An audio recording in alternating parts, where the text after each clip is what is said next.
Priority list மாறிடுச்சு.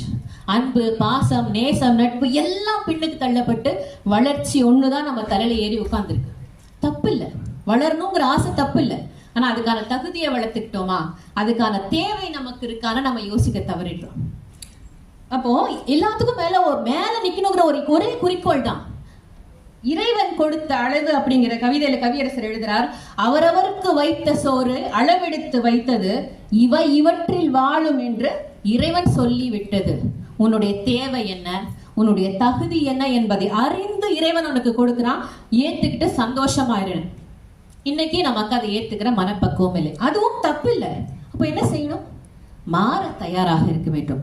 அந்த மாற்றம் எப்படி இருக்கணுங்கிற இதே கவிதையில தொடக்க வரியிலே அவர் சொல்றார், காக்கையொன்று வானம் பாடி ஆவதென்று கருதினால், காக்கையொன்று வானம் பாடி ஆவதென்று கருதினால் மூக்கும் மாறி குரலும் மாறி முகமும் மாற வேண்டுமே.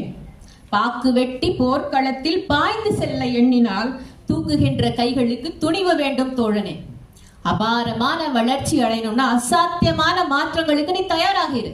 உன்னுடைய கம்ஃபர்ட் ஜோன்ஸை விட்டுட்டு முழுமையாக வெளியே வந்தால்தான் தெய்வத்தால் ஆகாதனும் முயற்சிதான் மெய்வருத்த கூலி தரும்.